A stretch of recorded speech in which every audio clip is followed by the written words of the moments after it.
კარის გატეხილი სახელური დაზიანებული იატაკის სააბაზანოს კარები მინის გარეშე. ასეთი სურათი დახვდა დღეს მაცნეს დევნილების დასახლებაში იმ კომერციულ ფართებში, რომლებიც 20 დეკემბერს დევნილებს საცხოვრებლად საზეიმოდ გადასცეს.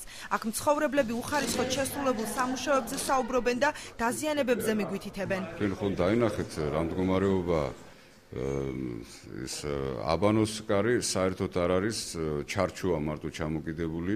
ადამიანმა ხომ უნდა დაიბანოს, არა წარმოუდგენელია ესე. შით შევდივართ და ლამინატი მოძრაობს ისეთნაირადაა, არასწორადაა დაგებული. და ძალიან ბევრი ხარვეზებია. საქართველოს ლტოლვილთა და განსახლების სამინისტროს მიერ გადაცემულ ბინაში სვეტლანა ქარდავამ დააფიქსირა, რომ ფანჯრებში მინები არ არის ჩასმული. ქარდავას თქმით, მას შემდეგ რაც პრობლემების შესახებ ხმამაღლა საუბარი დაიწყო, ერთ დღესაც აღმოაჩინა, რომ საკუთარ ბინაში შესასვლელ კარებში საკეტი შეცვლილი დახვდა. აი ეს არის ჩემი ბინა, რასაც ხედავთ, რომელშიც სტეკლო არ არის, კარი დაკეტილია, ვერ შევდივართ, შიგ კიდე უფრო დიდი ხარვეზებია ვინემ გარე. რატო ვერ შედიხართ სახლში? კარი არის ჩაკეტილი, რომელიც მე გასაღები მქონდა, იმით არ იღება და ალბათ გამოცვლილია კარი. სადაც გაკეთებულია ვანა, ტუალეტი, იქ კარი არ არის. სტეკლო შიგნით ჩასმული არ არის. მაცნემ დღეს თამარის დასახლებაში მდებარე კორპუსების ეზოში სხვადასხვა სამშენებლო მასალების ნარჩენები დააფიქსირა. ადგილობრივთა განმარტებით ტერიტორია უკვე 3 თვეა დაბინძურებულია. მუშაობას ვინც აწარმოებს, მაგან თავის ნარჩენები თვითონ უნდა იყოს, თვითონ უნდა გადაყაროს საღამოს, დაამთავროს თავის იმას მოლეობას.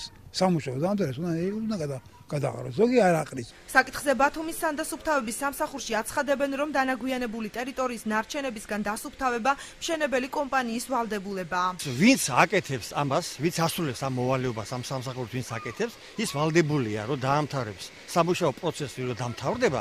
აი, ვალდებულია თვითონ გაიტანონ ის ნარჩენები, რაც მათ დაანაგვიანეს.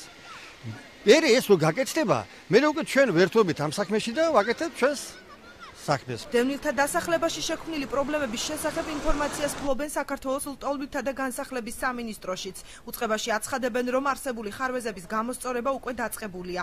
ირაკლი ქოჩუა სატელეფონო საუბრისას განმარტავს, რომ დაუსრულებელი სამუშაოების შესახებ დევნილები წინასწარ ინფორმირებულნი იყვნენ. გამოიცვლება ყველაფერი, რაც უხარისხოა. კარით, ფანჯრებსაც აქვს პრობლემები და ლამინატსაც. ყველაფერი სანამ არ მოწესრიგებენ, მშენებელი იქნა ნავსადგა.